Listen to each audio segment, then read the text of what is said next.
शिवरायांच्या बुद्धियुक्तीचा लागला पार, शिवरायांच्या बुद्धियुक्तीचा लागला पार, हे लागला पार, लागला पार, अरे लागला पार, लागला पार, हे शिवरायांच्या बुद्धियुक्तीचा लागला पार.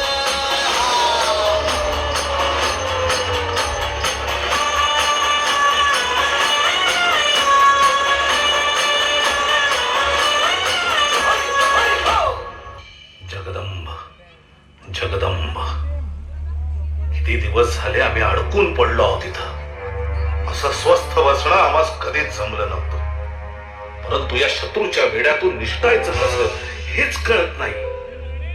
आमची रयत तिथे पोरकी झाली असेल आणि हे गरीब तिथं त्यांच्यावर अत्याचार करत असतील आणि अशा वेळी आम्ही असं शांत बसणं, नाही नाही, शोभत नाही आम्हाला.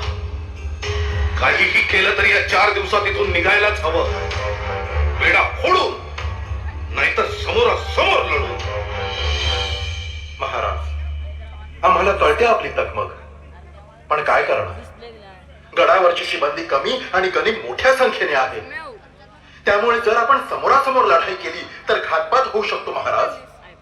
अशा घातपातामध्ये तुमचं काही बरं वाईट झालं तर हा भगवा हातात धरणार कोण?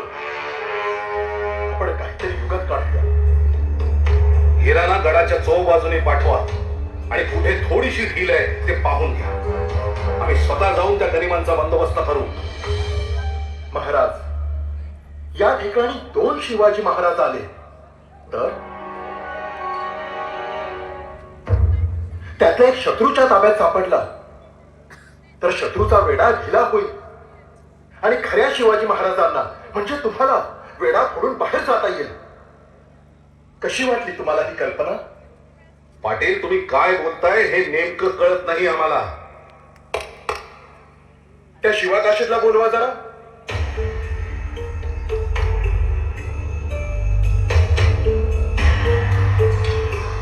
जगदंब जगदंब, काय चमत्कार म्हणायचा. अगदी आमच्या सारखेच हुबेहूब दिसतात हे. मी हेच म्हणत होतो. हेच शिवाकाशी शिवाजी महाराज म्हणून जातील आणि त्यांना सैनिकांनी पकडल्यानंतर शिवाजी महाराज सापडले असा गवगवा होऊन वेढा ढिला पडेल आणि मग त्यातून आपण बाहेर जाऊ शकाल. पाटील, तुम्ही काय बोलताय कळतं का? शिवाकाशीत जर गनिमांच्या तावडीत सापडला तर? माफ करा महाराज, पण मला एवढी संधी द्या. तुमच्याकडे एवढी सेवा करायला मिळाली की मी धन्य झालो बघा. माझ्यासारखे हजारो मावळे तुमच्यासाठी जीव द्यायला तयार आहेत. तुम्ही सुरक्षित तर आपलं स्वराज्य सुरक्षित. कुठल्या मातीची माणसं बनली ती? यांच्या नसा नसात स्वराज्याचं रक्त वाहत आहे. अशी माणसं आपल्या जवळ आहेत म्हणून तर आपण हिंदवी स्वराज्य निर्माण करू शकलो. शिवा, तुम्ही काळजी घ्या आणि जशी संधी मिळेल तसे पटकन निष्ठून आमच्याकडे या. फक्त आम्हालाच नाही तर या स्वराज्याला देखील तुमची गरज आहे. वय महाराज, ही अशी जीवाभावाची माणसं आहेत म्हणून आम्हाला कशाची फिकीर वाटत नाही. ही जीवाभावाची माणसं जशी आहेत तसेच हे सह्याद्रीच्या अंगा खांद्यावरचे पोलादी किल्ले सुद्धा आहेत. या पन्हाळानं मला आजपर्यंत आसरा दिला. आता पुढचा आसरा म्हणजे माझा विशाळगड.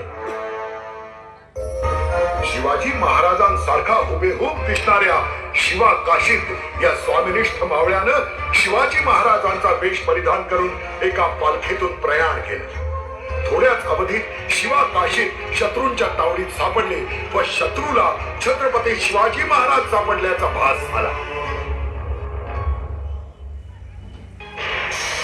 इस तूफानी बारिश ने तो हमारे नाक में दम ला कर रखा है और उस पर ये शिवाजी के तेवर. या अल्लाह, बस इतने में हार गए फाजल खान. फाजल कभी हार नहीं मानता. तो प्रतापगढ़ से आगे क्यों थे? उस अतीत को मत दोहराइए सिद्धि. आपको अपनी ताकत का गुरूर है ना, तो देखते हैं कैसे काबू में लाते हैं शिवाजी को. वो भाग कर जाएगा कहां ये पहाड़ का चूहा? देखा नहीं पिछले 6 महीनों से उसे कैसे जकड़ लिया है. जल्द ही घुटनों पर रेंगते हमारे सामने आएगा वो। हुजूर, हुजूर सिवा भाग गया, हुजूर सिवा भाग गया। क्या क्या बकते हो?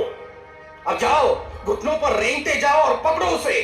खामोश, कहीं नहीं भागेगा वो। कहां भाग सकता है? पकड़ा गया, शिवाजी पकड़ा गया हुजूर। क्या? विशाल शहर की तरफ भाग रहा था, पर इस सिद्दी मसूद के हाथ से छूटेगा कैसे? बहुत खूब, बहुत खूब। देखा फाजल खान, इस करनूल के शेर के शिकंजे से परिंदा भी पर नहीं मार सकता। ये सीवा क्या चीज है? सिद्दी मसूद, उसे लाओ हमारे सामने।